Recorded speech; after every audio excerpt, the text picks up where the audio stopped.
There were $1 trillion of subprime mortgages. These are mortgages that, no documentation, don't have to prove your income, very non-credit worthy. But there was a bubble mentality, a frenzy, and everyone, hey, buy a house and borrow money, fix it up, sell it for twice as much, walk away rich, and everybody was doing it. Mortgage default rates rarely get above 5%. 5% is really high in the mortgage market. So people were saying, smart people like Ben Stein, a financial analyst, but the central bank and others were like, well, okay, let's get crazy. Let's assume a 20% default rate, which has never happened, but let's assume that's true. On $1 trillion of subprime mortgages, a 20% default rate would be a $200 billion loss, which was only slightly higher than the S&L crisis of the 1980s. Adjusted for inflation, it would have been a comparable loss. And the attitude was, well, we survived the 80s, we'll survive this. Yeah, it's bad, banks will take losses, stock prices go down a little bit, but we'll survive. What they missed is, yes, there was $1 trillion of subprime mortgages, but there were $6 trillion of derivatives. Yeah. That was invisible. So all of a sudden, 20% of that was $1.2 trillion. So you create derivatives out of thin air, and there's no limit on how many you can have. They're off balance sheet, meaning give me the balance sheet of the company, I won't see them. You have to read the footnotes and then the information behind the footnotes. So non-transparent, unregulated, no limit on size. So the crisis was actually much worse than anyone realized. And then when it started to collapse, the contagion spread throughout the financial system. My point about 2008, it was because we did not learn the lessons of 1998 and we flew right into 2008. But once again, we have not learned the lessons of 2008 and we're going to fly right into the next storm.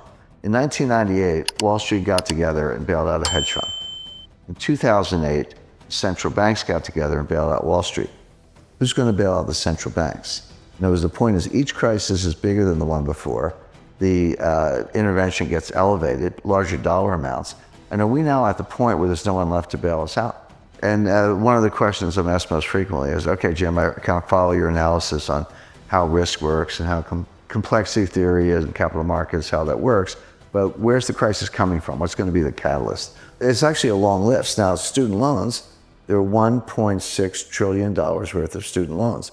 So this will go, and kind of this gets to your point, Francis, how do capital markets and money markets and Fed policy kind of leach into debt and deficits?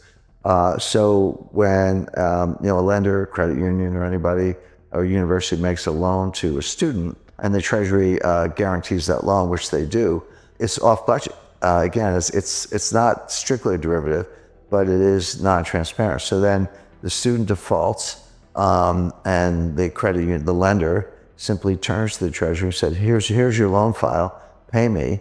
And the Treasury pays the lender because they've guaranteed the loan. Now it's on the Treasury. But until that point, that loss is not on the books of the United States government. That loss is not part of the deficit. But when the Treasury writes the check to make good on the guarantee, it does go into the deficit. So we think deficits are high now, but there's this $1 trillion tsunami of student loan losses that's going to pile on top of the structural deficits and make it even worse. So all these things are, I spend all my time analyzing these things. I see them all. I can describe them. I can see how they're going to converge into a worse crisis. But in the short run, people either ignore them or they just don't know anything about them. But why would Bernie Sanders even suggest that? And by the way, he's not alone. I think the other candidates of, Elizabeth Warren and Joe Biden and Kamala Harris, one way or another, have suggested that they would do something similar, that we need student loan relief, and that ends up going onto the budget and onto the taxpayers. But there's a school of economics, and I talked about this in chapter 5 of my book. It's called Modern Monetary Theory, MMT for short. Everyday viewers, everyday people to know anything about it, but more to the point, economists don't know anything about it. This is a new school of economics, if you want to think of it that way. So there is this modern monetary theory, but the leading scholar of modern monetary theory is a lady named Stephanie Kelton, who's a professor at the State University of New York. She's the financial advisor to Bernie Sanders. What modern monetary theory says is that actually there's no limit on the amount you can spend. You can spend as much as you want, and the market will either buy the debt, or if they balk, the Fed will monetize the debt.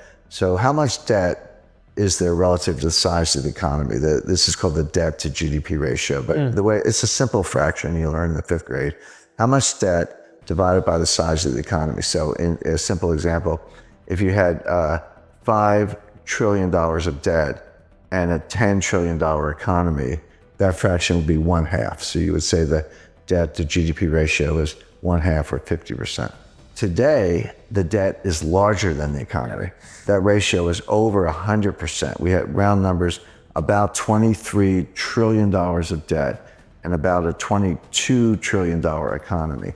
So the ratio is about 105%, highest since World War II. That troubles me, it troubles other economists. But my friend Stephanie says, what's the problem? You could take it to 150%, 200%, 250%. By the way, that's where Japan is. Japan's at 250%. Greece is 175% or so. Italy's 135%. They're all still standing. Go to the Ginza, it looks like Times Square. So you don't see visible signs of stress. And here's the irony. Ben Bernanke would absolutely not agree with this theory, and he said so publicly. But Professor Kelton says to Bernanke, you proved our point. You were the one who took the Fed's balance sheet and quadrupled it from 800 billion to 4.5 trillion or so. You proved that you can print trillions of dollars of money without causing inflation, without causing high interest rates, without causing a run on the bank. So all we're saying is, you did it to prop up Jamie Dimon's bonus. We wanted to do it to forgive student loans. We may have different policy objectives, but the process is the same. What's the problem? Now, of all the things I've debated, for years, I was dragged into Bitcoin versus gold debates, which I thought were silly. I don't like Bitcoin, I do like gold, but it's like fish versus bicycles. The debate never made sense to me, even though I did a lot of them. Of all the things I've had to rebut, this was actually the most difficult because it's superficially appealing. First of all, legally, it is true that the Fed can take their balance sheet as high as they want. There's no legal limit on the Fed's ability to print money.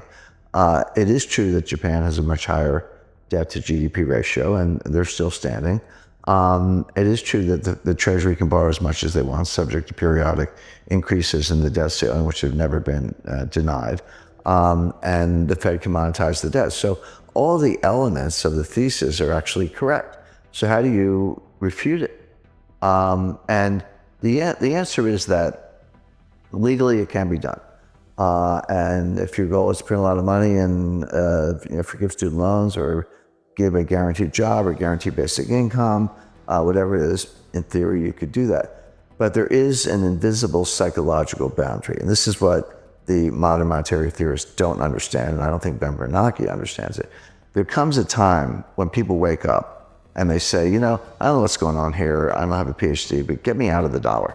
I'll buy gold, I'll buy silver, land, oil, natural resources, I'll buy a new car, buy a house. Get me out of the dollar into something tangible, because I no longer trust the monetary authorities. I no longer trust the Congress.